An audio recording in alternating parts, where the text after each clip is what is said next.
Great, Minister. You want to begin? Yes. Good morning, everyone. I want to start by expressing my deepest concern for every parent, every grandparent, and family member, and of course to the many children affected by the E. coli outbreak. This trying time has undoubtedly brought with it challenges and heartache for many families. I know there are no words that I can offer that will change that feeling of powerlessness and fear that some parents are feeling. What I can say, though, is that we have the best frontline workers in the whole world working here in our healthcare system in Alberta, and they are doing everything they can to help.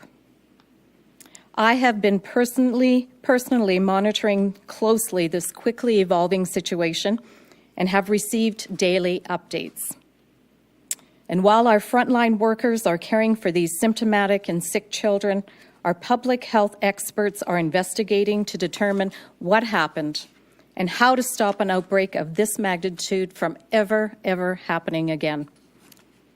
That work is underway, and we are working with Alberta Health Services to determine the exact source of the contamination.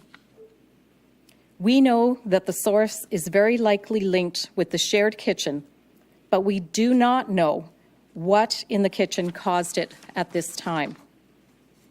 This information will be an important piece to the puzzle on how to move forward. We will wait to see what the results of the fulsome investigation reveals. And as of this morning, there is a new report, now online, based on what inspectors found last week. Dr. Joffe will be speaking more to this very shortly. I want to emphasize that the investigation remains ongoing, and we have not reached a full understanding of what occurred to cause this outbreak. We will share further information when it is available. I can assure everyone that we are committed to getting to the very bottom of this. And I will do whatever it takes to ensure the health and safety of all children in Alberta. And I really can't stress that enough. As a mother and a grandmother, I know this situation is a parent's worst nightmare. And rest assured, our health system will be there for the children and their families every step of the way. I want to end by expressing my sincere gratitude to our exceptional frontline staff at the Alberta Children's Hospital, the Peter Lougheed Centre and South Health Campus, and all the others who have been directly helping all of the sick children and their families get through this very difficult time as best as possible. On behalf of all Albertans, thank you. And I would now like to turn it over to Minister Turton to say a few words.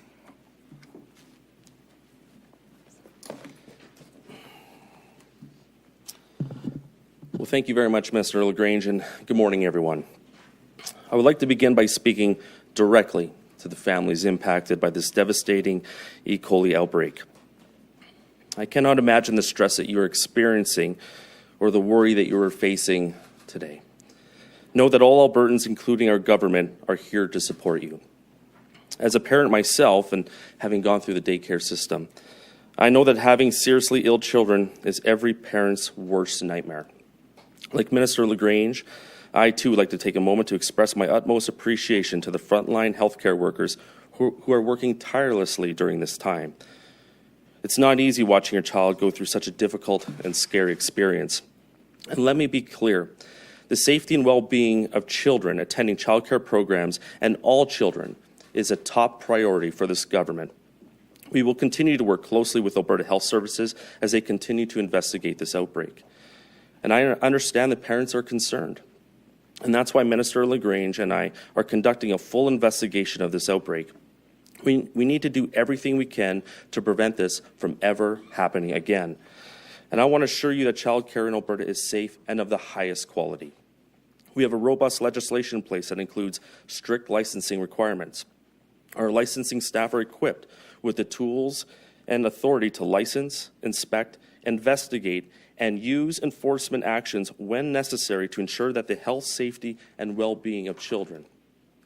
With the approval of Alberta Health Services, and as long as both the children and staff remain healthy and those those requiring testing continue to test negative, we are expecting impacted childcare programs will soon be able to safely reopen their doors and return to full capacity. Both AHS and licensing staff have been working with programs to ensure that they have the supports and measures required to safely reopen. The childcare licensing team will meet with Fueling Brains this afternoon about the outbreak and their plans going forward. Again, my heart goes out to all the children and families who have been impacted, and I wish them all a full and speedy recovery. At this point, I'd like to turn it over to Dr. Joffe for some remarks. Thank you, Minister Turton, and good morning, everyone.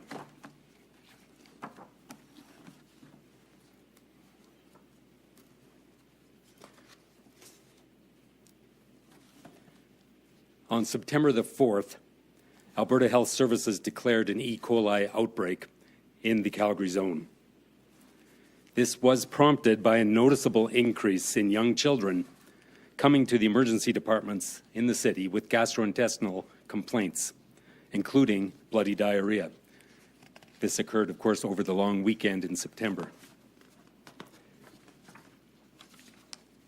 The emergency department physicians were very astute and quickly recognized that something unusual was happening. And they reached out to the medical officer of health on call and to the team. And from there, it was quickly determined that the cases that they were seeing were linked to daycare centers. And in turn, those daycare centers were linked to one centralized kitchen. The kitchen was closed, and an investigation began immediately. I want to emphasize that this decisive, quick, and prudent action has almost certainly prevented even more people from becoming ill. Since then, our teams have been fighting this outbreak on two fronts. First, at our hospitals, and in particular, Alberta's Children's Hospital and the Peter Lougheed Centre. Our physicians, our nurses, our lab staff, and other frontline providers are all working around the clock to provide the very best care to their patients. This has not been easy. The age of the children, the severity of the illness, the numbers involved have all made this extremely challenging.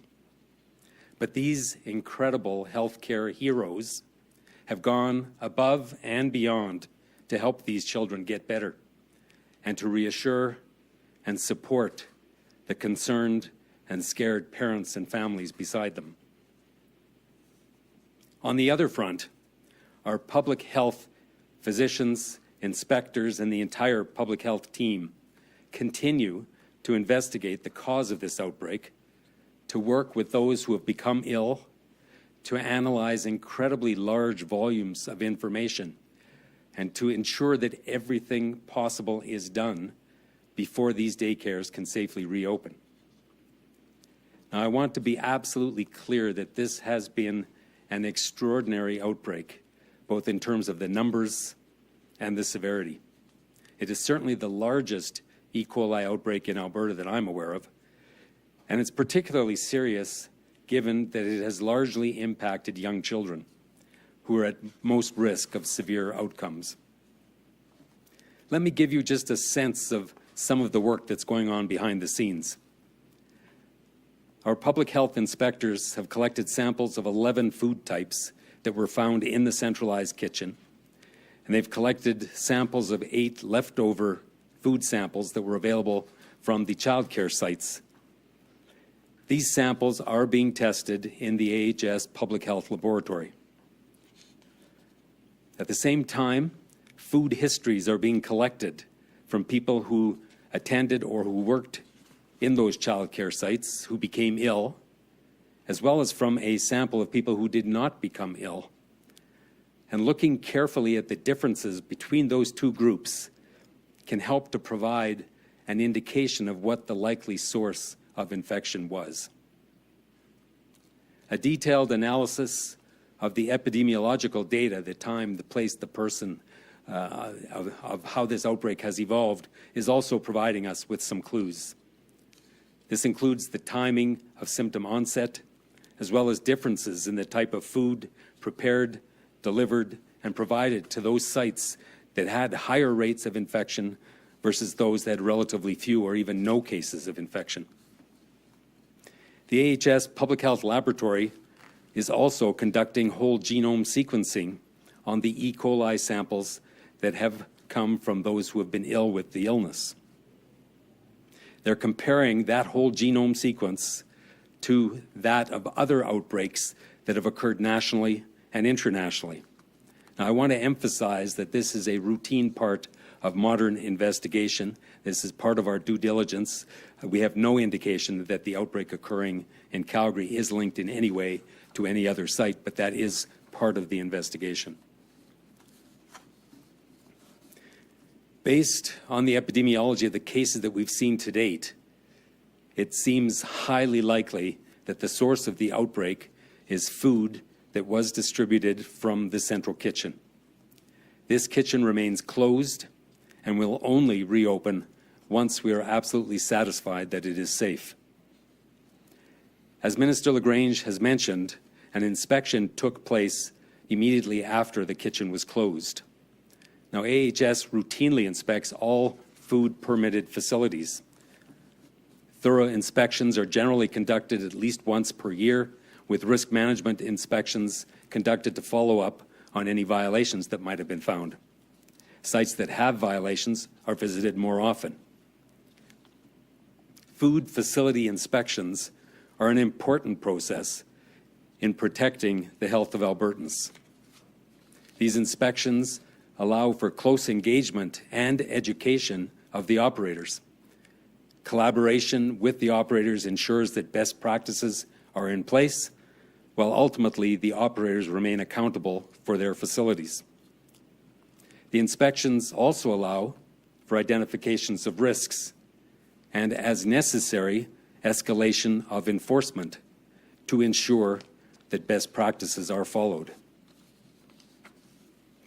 Now, due to the vigilance of our public health inspectors, it is not unusual for violations to be found during an inspection.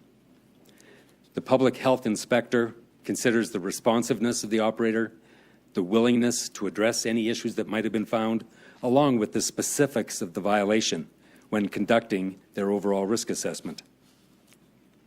Now, moving back to this facility in question. This kitchen was inspected 5 times this year, with the latest inspection taking place on September the 5th, immediately following the proactive closure of the kitchen. Prior to the closure, the facility had last been inspected in April 2023. 2 infractions were found at that time, and they were immediately corrected. As of the end of April 2023, there were no violations that existed in this kitchen. However, 3 critical violations were identified during the inspection a week ago, and these violations related to food handling, sanitation, and pest control.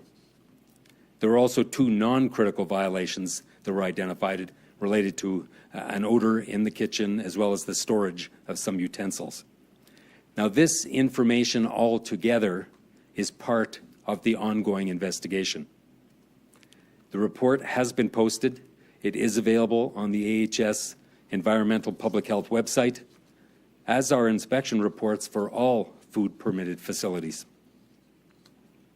Finally, and most importantly, I want to add my voice to the minister's message, and I want to express my thoughts to the parents and the families of the children involved in this outbreak. This has been an extraordinarily difficult and challenging time, and I just can't imagine, as a parent myself, what parents are going through. And I wish only the best for them, for their children, and for their families. I want to assure them that they are in good hands.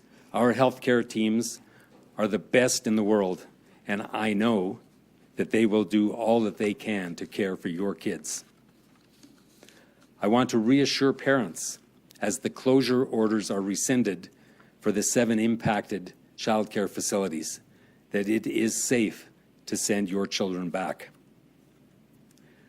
On the public health side, we will continue to do all that we can do to investigate what happened here, to understand what happened, how it happened, and most importantly, what needs to be done differently. And we will implement any changes that are necessary to ensure that the health of our children, our families, and all Albertans is safe.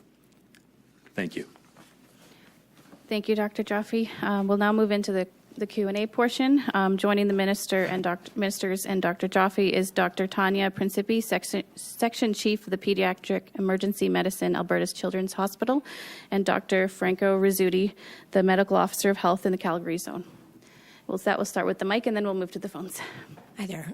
For whoever wants to take the question, this is Sarah Offen, Global News. Specifically, we're hearing concerns from parents who are saying, why wasn't this called an E. coli outbreak sooner?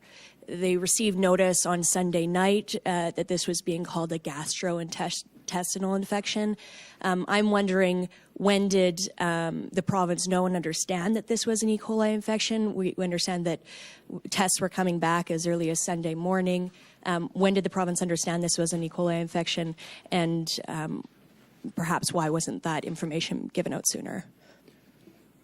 I think the short answer to that question, and thank you for it, is that as soon as E. coli was identified as the source of infection for the children who were presenting to emergency departments, the outbreak was declared and immediate action was taken.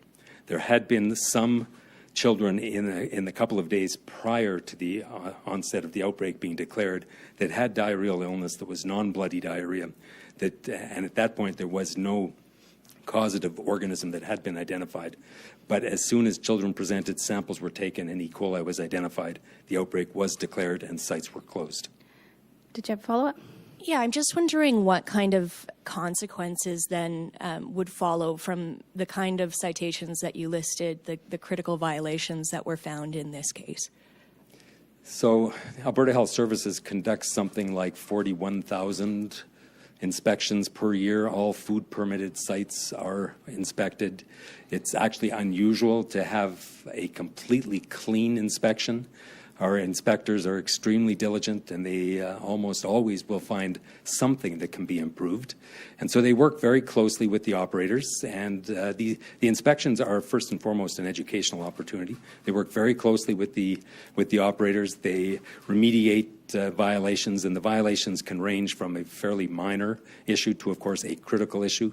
If it is a critical issue that threatens the health and safety of individuals consuming the food, then immediate action is taken. But most times the infractions are not of that degree, and the inspectors work very closely with the operators to try to remediate as quickly as possible. And often the issues can be remediated immediately or certainly within the course of a day. Again, it varies depending on the nature of the incident, but the inspectors work closely, collaboratively, in order to ensure that whatever violations are found are addressed, and to try to help the operator open their business or continue their business as appropriate. Great. Next question at the mic. Hi, Austin Lee, CTV News. Just wondering, we've heard talk about making sure this never happens again. Is there any concrete change that parents can expect in terms of what happens when there's violations or regulations around food safety? Will this spark concrete change?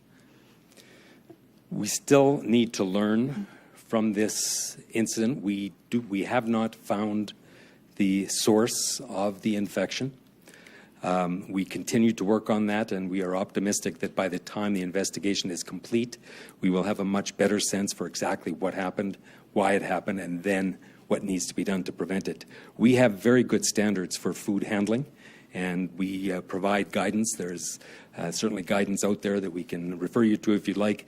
And again, exactly what happened in this situation, that's a matter that's under active investigation. And a follow-up? Yeah, just as a follow-up, I spoke last week with a gentleman from the Canadian Food Safety Group. He expressed concerns that there's only a requirement legally to have one individual in a kitchen that is properly certified for food safety. Is that something that the province or AHS may consider changing? I think we will take back all of the learnings from this outbreak, and we will have to consider what is necessary in order to prevent future recurrences. Okay, thanks.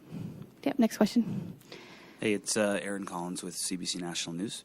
So, Dr. Joffe, you've done a good job of sort of outlining how serious this outbreak has been. We've got, a couple hundred infections. We've got dozens of kids that have been in the hospital. You've also sort of outlined that, you've got thoughts and you're thinking about the families. Minister LaGrange, you've done the same thing. It's been a week, right? So can you explain to those parents who have kids in hospitals why it's taken the Chief Medical Officer of Health and the Minister of Health a week to even address this publicly? That's a question for both the Minister and the Chief Medical Officer. So there have been daily communications, and as we've been collecting... Specifically for you guys. I think, again, this has been an investigation that's been ongoing. There have been daily reports coming from Alberta Health Services. Minister LaGrange and myself have been following this extremely closely, and at this point we felt that it was prudent and appropriate for us to appear here and to speak to Albertans and to answer your questions. But we didn't feel that there was urgency to do that up until this point. And a follow-up? I'll just Or Minister. get the Minister's response first. Extremely serious case. I'm a mother myself, grandmother. Anyone who's had to sit at the bedside of a really sick child knows how devastating this is. And so from the very beginning, we've been monitoring it as Dr. Joffe has said, and I said earlier, been getting daily updates, wanting to really make sure that AHS was focused on what they needed to do. And so AHS has been focused on making sure they provide excellent care to our children, to those children that have been most affected and their families, and also on the investigation side. So we've been mobilizing all of the necessary components so that the work can be done. And we wanted to make sure when we came out, we had some information to share. And so we now seem to have more information that is worth sharing. But honestly, this has been, from the very beginning, just heartbreaking. Do you agree with Dr. Joffe that it wasn't urgent for you to speak to these parents? I believe what Dr. Joffe meant was that it has been urgent from the very, very beginning, and it continues to be urgent until every single one of those children are home and safe with their families and progressing well. Then we won't stop. And the other part to this is the investigation. We need to find out exactly what happened, because of course we have children in child care spaces right across the province, right across the country. There are food programs not only in our child care spaces, but also there are hot meal lunches that are served every day in our schools. I was the Minister of Education. I know we have over 2,600 schools. So we have to get down to the root cause of what the problem was, figure it out, and then make sure that it never happens again, and utilize all of the opportunities and technologies that are out there to help us in that fight. Thank you, Minister. We're just going to move to the phones. Operator, can you put through the next first question? I'll just take my follow-up. You spoke about how you're going to get to the bottom of this, right? And how you're going to make sure that it doesn't happen again. It's been a week. Why would anyone be confident that you're going to get to the bottom of it? You still don't know what caused this, and how would anyone be confident that you're going to be able to prevent it moving forward? Because these are very complex investigations conducted by people that have experience, as Dr. Joffe pointed out. There are numerous tests that are involved. There's very thorough investigations. I will turn it over to Dr. Joffe to give you more of an explanation on that. But these are very complex, and so we have to make sure that we actually determine what the problem was and then move forward to correct it. But was there anything you'd like to add? Thank you, Minister. Only that this is an ongoing, very complex investigation that does take time. Thank you. We're just going to move to the phones real quick. Operator, can you put through the first caller? Alberta Today. Hi. So in the inspection reports, it seems like there were some of the same critical violations repeated, like 0 parts per million in the dishwasher and disinfectant. It would be corrected when the inspector was on site, and then a few months later, the same violation would pop up. I'm wondering, is that something that needs to change when we've seen the same violations repeated again and again and again?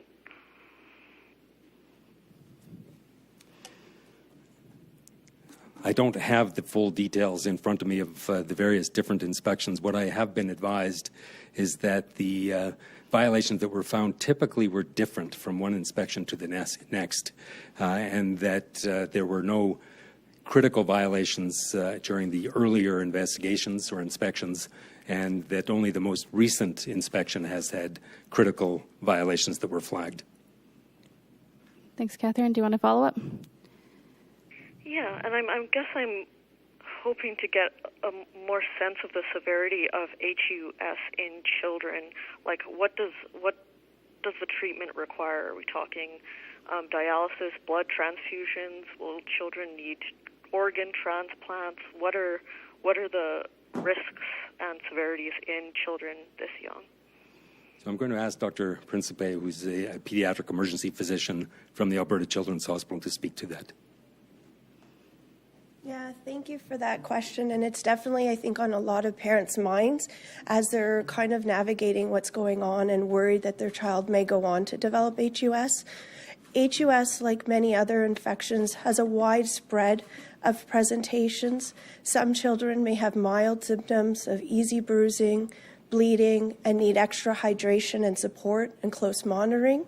To what you're hearing is that we have children who may go on to need dialysis and support, or may have more challenges with effects to other organs related to this. So it can be quite a wide spread of complications that we see with HUS. Thank you. Operator, do you want to put through the next caller? Pauline Underwood, CBC. Hi. The first question I had was, what does this latest report tell you? Like, how is this painting a picture for investigators? And I'm not sure who can answer that. So I'll try to address that. So the latest report is a flag. It certainly highlights that there were some critical issues on the day of the inspection. It's only part of the big picture. I would not directly link it to the ongoing outbreak that we are investigating, although certainly it is part of the information that we will consider. Did you want to follow up? And are you able to, you said you don't know the exact cause, but are you able to talk a bit about what could be causes? Could it be the handler had been contaminated? Could it have been a source of food? Can you just talk a bit about what could be the cause? So these outbreaks of Shiga toxin-producing E. coli most commonly involve a food source. Occasionally it can come from contaminated water, potentially unpasteurized milk, but most commonly a food source. Ultimately, it's almost always linked back to contamination from cattle at some point along the way, and that can happen in a variety of ways. The E. coli organism is a normal inhabitant of the cattle intestine, and at some point along the process, it can either contaminate the food or not, or if the food itself is not cooked to a high enough temperature, the bacteria may not be eradicated, or alternatively, in fact, in a fairly common scenario that those involved in food safety are well aware of, is that there's the potential for dealing, for example, with a meat product on a cutting board, for example, and then the meat product is put on a grill or into the oven and it's cooked and the bacteria is killed because a high enough temperature is reached. The challenge is the cutting board can be contaminated, and then when you prepare lettuce or vegetables or fruit on that cutting board, you can then cross-contaminate some other foodstuff. So this, again, is a well-known phenomenon, and one of the key features in food safety is to try to prevent that from happening. So there are a number of potential issues that are currently under investigation. Again, there are a number of foodstuffs that were collected from the central kitchen as well as from some of the affected daycares. Those are undergoing processing in our provincial laboratory, and to date there have not been any positive samples reported, but some of that work is ongoing. Okay, thanks. We'll move back to the room with the next question at the mic. My question's for Minister LaGrange, and it's off topic, but I do have a follow-up that is on topic. So my first question is, your relative, Monique LaGrange, made an Instagram story comparing teaching students about pride to Nazi indoctrination. What do you think about that?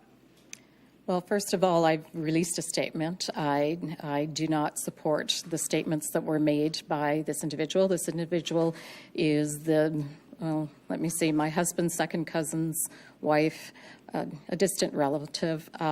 That being said, I am here today to talk about children who are seriously ill as a result of an E. coli breakout. And so I think we have to, as Minister of Health, my focus is on ensuring that every child in this province is well looked after and in a safe environment.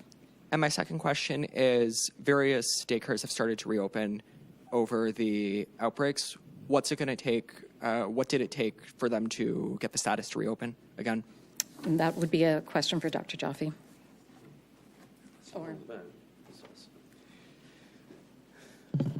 So every indication that we have to date is that the source of the outbreak, although we can't identify the precise source, but it almost certainly originated from the central kitchen and likely was foodborne, which is how the number of daycares that were involved became involved.